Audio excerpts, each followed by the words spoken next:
Si se analizan los datos demográficos globales, los de las Naciones Unidas, hay un patrón oculto bastante inquietante. Sí, un fantasma estadístico, digamos. Exacto.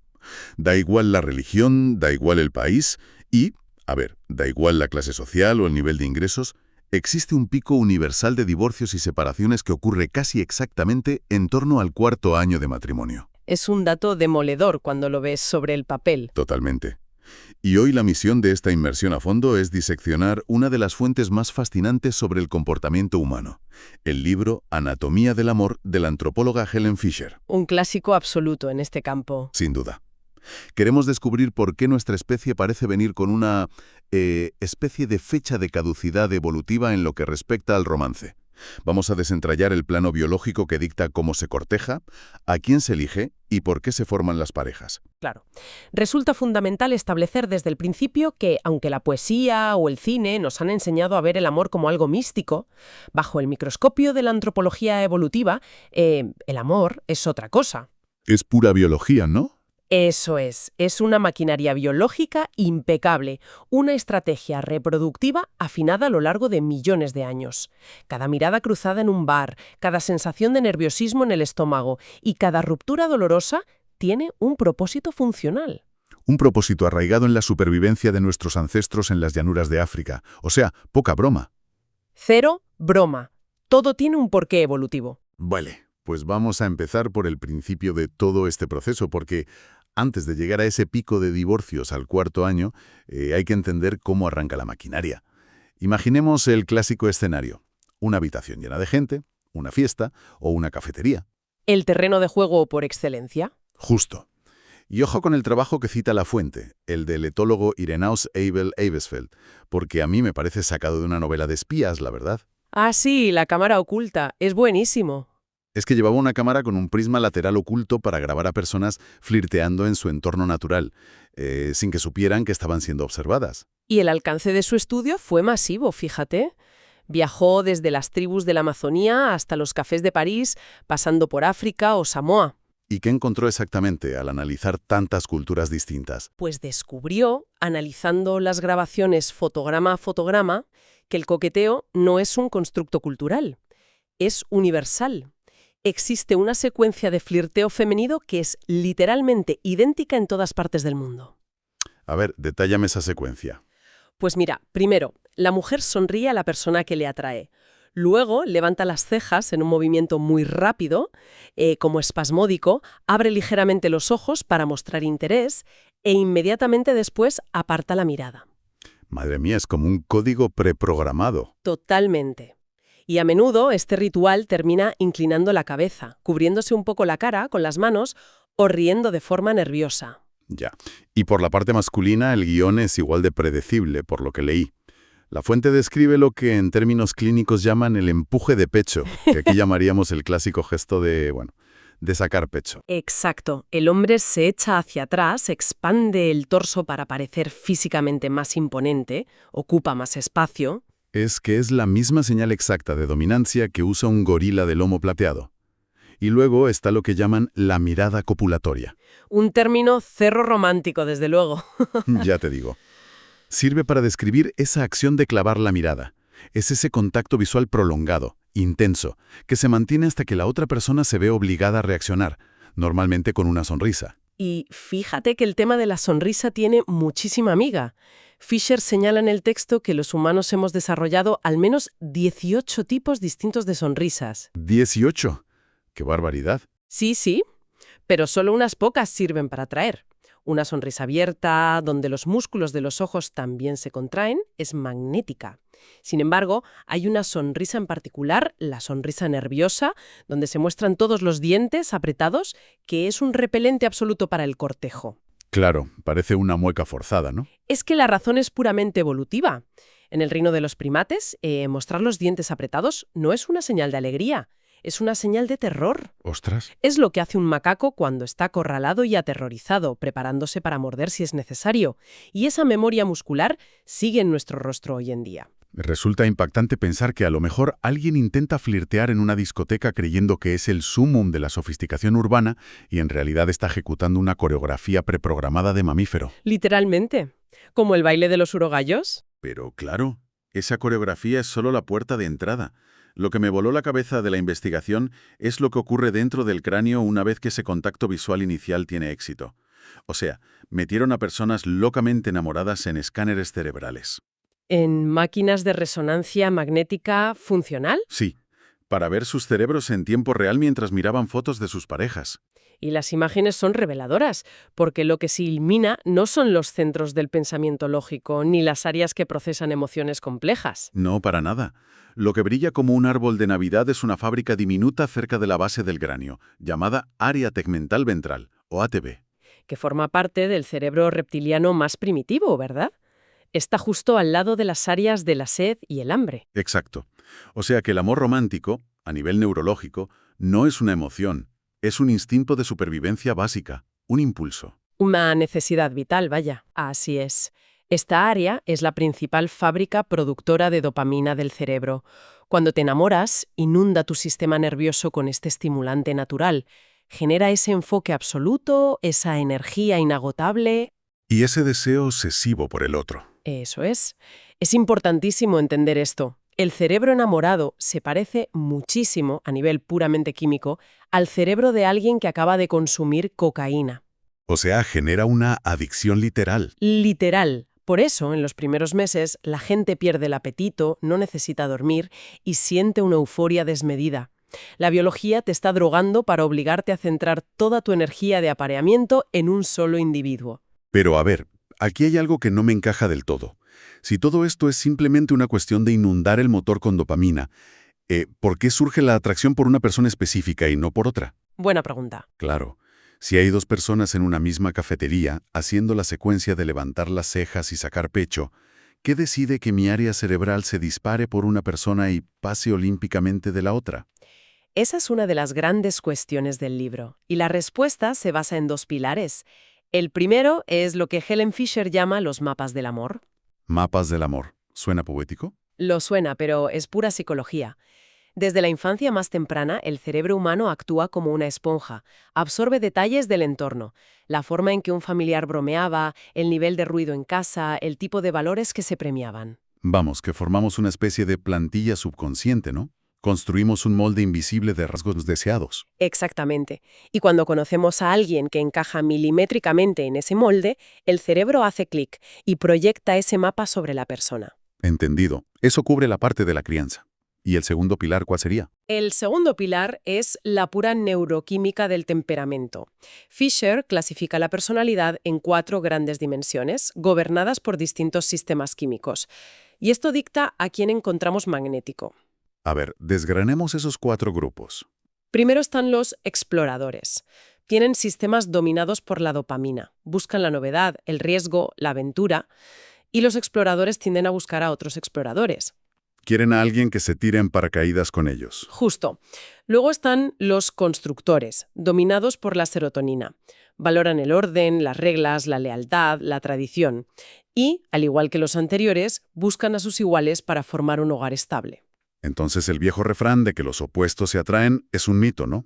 Si los dopamínicos buscan dopamínicos y los de serotonina buscan a los suyos, Es un mito a medias, porque los otros 2 perfiles sí que buscan a sus opuestos. El tercer grupo son los directores. Tienen niveles altos de testosterona. son estas personas más analíticas, lógicas, muy directas, ¿verdad? Sí, a veces hasta bruscas. Y se enfocan en sistemas. ¿Y a quién buscan? Pues se sienten profundamente atraídos por el cuarto grupo, los negociadores. ¿Y qué hormona domina los negociadores? Están influenciados por los estrógenos y la oxitocina. Son empáticos, imaginativos, leen entre líneas. El director necesita la empatía del negociador y el negociador se siente atraído por la claridad resolutiva del director. Fíjate cómo la biología tiene todo el tablero preparado. Tenemos el flirteo universal, la sobredosis de dopamina y la compatibilidad química asegurada.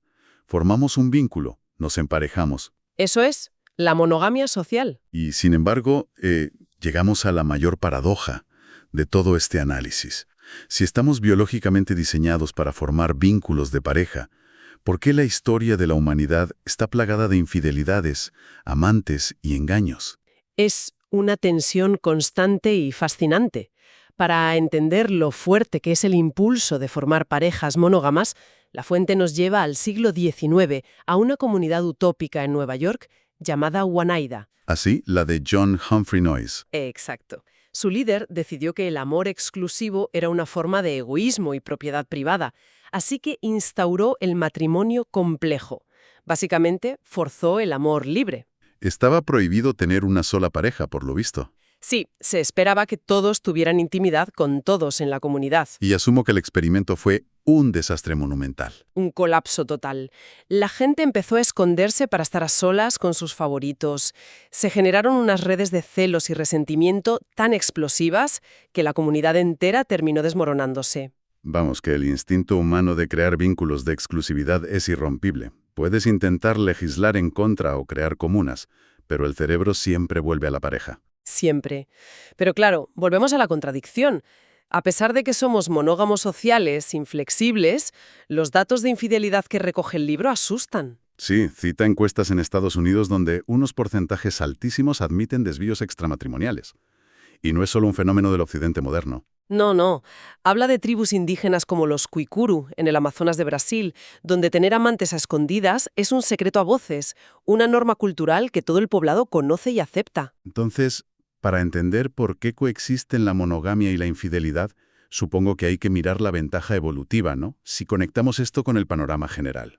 Pues mira, en las sabanas ancestrales, la infidelidad tenía un beneficio matemático evidente para los hombres: esparcir semilla.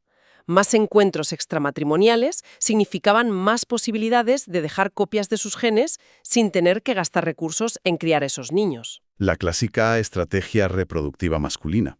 Pero, ¿qué ganaban las mujeres ancestrales arriesgando un vínculo estable por una aventura? Aquí es donde se pone realmente interesante. La ventaja para la mujer ancestral era mucho más sutil, pero igual de poderosa. Tener amantes suplementarios significaba recolectar recursos extra. Quizá ese cazador le traía un trozo de carne o le ofrecía protección adicional. Funcionaba como una póliza de seguro, en cierto modo. Totalmente. Si su pareja principal moría por un depredador o una enfermedad, ya tenía a otro hombre dispuesto a asumir el rol. Y lo más crucial a nivel biológico, aportaba variedad genética. Claro, para las crías. Si una mujer tenía 3 hijos con 3 hombres distintos, con sistemas inmunológicos diferentes, aumentaba drásticamente la probabilidad de que al menos uno sobreviviera a una pandemia o a un cambio drástico en el entorno. Vale, entiendo perfectamente el incentivo biológico, pero hay algo que me sigue chocando a nivel psicológico. ¿Cómo es posible que no nos explote la cabeza? ¿A qué te ¿A refieres? cómo puede el cerebro humano albergar una devoción y un amor profundo por un cónyuge en casa y al mismo tiempo sentir un deseo salvaje por otra persona? Parece un fallo masivo en el sistema operativo. Pues no es un fallo, es pura arquitectura cerebral. Aquí es donde se revela el gran hallazgo sobre nuestro cerebro. No tenemos un solo sistema para el amor. Tenemos 3 redes cerebrales totalmente distintas que pueden funcionar de manera simultánea e independiente. A ver, explícame esto de los 3 motores. El primer sistema es el impulso sexual, la simple lujuria. Está impulsado por la testosterona, tanto en hombres como en mujeres, y su único propósito es salir a buscar parejas potenciales. Vale, la lujuria generalizada. ¿Y el segundo? El segundo sistema es el amor romántico, esa inundación de dopamina de la que hablábamos antes, diseñada para obsesionarse con una sola persona y asegurar el apareamiento. ¿Y el tercero es el que nos hace quedarnos? Exacto. El tercer sistema es el apego profundo, impulsado por hormonas como la oxitocina y la vasopresina, que genera la calma y la seguridad necesarias para tolerar a esa persona durante años y criar hijos juntos. Madre mía. O sea que, biológicamente, ¿es posible sentir apego profundo por la persona con la que llevas 10 años casada, amor romántico por alguien que acabas de conocer y lujuria por una tercera persona? Todo a la vez. La biología lo permite sin problema, sí, y para colmo hay factores genéticos que nos empujan aún más. Hay variaciones en el gen receptor de la vasopresina en hombres que predicen una mayor propensión a la crisis matrimonial. ¿Y en las mujeres? El papel del sistema inmunológico es fascinante. Hay que hablar del famoso experimento de las camisetas sudadas de Klaus Wellekind. Ponlo en contexto para que se entienda el nivel de locura biológica. Ese experimento es increíble. Wedekind pidió a un grupo de estudiantes varones que durmieran con la misma camiseta de algodón durante 2 noches seguidas, sin usar desodorante ni jabones perfumados. Querían el olor corporal más puro posible. Y luego se las dieron a oler a las mujeres, ¿no? Sí, las metió en cajas y pidió a un grupo de mujeres que las olieran y calificaran su atractivo. Y sin tener ni idea de a quién pertenecía cada prenda, las mujeres calificaron sistemáticamente como más sexys los olores de hombres que tenían genes del sistema inmunológico lo más diferentes posible al suyo propio. O sea, el cerebro femenino puede oler el sistema inmunológico ajeno para evitar la endogamia y buscar variedad genética. Es alucinante. Y lo más fuerte es que la investigación posterior mostró que las mujeres que estaban casadas con hombres que tenían genes inmunológicos demasiado similares a los suyos eran mucho más propensas a ser infieles. El cuerpo busca la variedad que necesita a espaldas de la mente consciente. Y todo esto nos lleva, inevitablemente, al punto crítico. Si la biología nos permite amar a alguien mientras buscamos variedad, llegamos a la estadística inicial, el pico global de divorcios a los 4 años. Ese pico al cuarto año no es ninguna coincidencia. Fisher lo llama el eco biológico de nuestro pasado más antiguo. Se compara con especies como los zorros rojos o los petirrojos. Que son animales que forman vínculos de pareja monógamos, pero solo durante una temporada de cría. Exacto, son monógamos en serie. Se juntan, crían a los cachorros y en cuanto la cría puede buscar su comida, la pareja se disuelve. Pero claro, nosotros no somos zorros. ¿Cómo se instala ese reloj de 4 años en nuestra especie? El libro nos hace viajar al pasado, hace unos 4 millones de años, con ancestros como Ardi y Lucy. Hubo un cambio climático brutal. Las grandes selvas se secaron y se convirtieron en sabanas abiertas. Nuestros antepasados no tuvieron más remedio que bajar a tierra y caminar erguidos. La bipedestación lo cambió todo. Es que caminar erguido significaba que las madres ya no podían llevar a los bebés en la espalda mientras se recolectaban a 4 patas. Perdieron las manos, tenían que usarlas para sostener al bebé. Y una hembra con un bebé en brazos en una sabana llena de depredadores no puede sobrevivir sola. Necesitaba ayuda. Así, el macho tuvo que convertirse en protector y proveedor. Es como si la pareja humana original fuera un equipo de proyecto evolutivo creado para un solo entregable, que el bebé sobreviva. Me encanta esa analogía. Y esto plantea una pregunta importante. ¿Cuánto tiempo necesitaba estar unido ese equipo ancestral para que el niño sobreviviera? Este es el llamado umbral de la monogamia. A un grupo de juego con otros niños ocurre exactamente cada 3 o 4 años. Ese es el momento en el que deja de ser dependiente del cuidado intensivo de 2 adultos. O sea que el pico de divorcio, a los 3 o 4 años, es un eco de ese intervalo natural de nacimientos humanos. El contrato expira y el cerebro queda libre para buscar diversidad genética. Ese es el argumento biológico, sí. Pero, a ver, tengo que hacer de abogado del diablo aquí, porque suena demasiado determinista. Me cuesta creer que si una pareja hoy en día decida divorciarse, sea por un eco de hace 4 millones de años. ¿No influye más el entorno social? Es una objeción válida. Fisher no dice que seamos robots, lo que dice es que hay una corriente biológica subterránea, pero el contexto social dicta si te arrastra o no. Y para demostrarlo, analiza a las mujeres de la tribu Kun del Kalahari. Que son mujeres que recogen el 50% de la comida, si no recuerdo mal. Eso es. Tienen total autonomía económica. El resultado. Tienen tasas muy altas de separación. Si la pareja no funciona, la mujer Kun coge sus cosas y se va, porque sabe que no se morirá de hambre. Claro. Y si lo comparas con las sociedades agrícolas preindustriales en Europa, la historia cambia. Radicalmente. En una granja, la supervivencia dependía de mantener a la familia unida trabajando la tierra. El divorcio era inexistente estadísticamente porque la necesidad económica reprimía el impulso biológico. Entonces, el hecho de que hoy en día, con mayor autonomía económica, aumenten las separaciones, es simplemente el levantamiento de esas barreras sociales. Cuando no dependes del otro, esa comezón del cuarto año tiene el terreno libre para manifestarse si la relación no es sólida. Vale, recapitulando. Entonces, ¿qué significa todo esto? Vemos que desde la primera mirada de cortejo hasta el pico de divorcios al 4.º año, gran parte del comportamiento amoroso sigue un guión antiguo diseñado en África para la supervivencia de la especie. Sí, pero cuidado con caer en el nihilismo.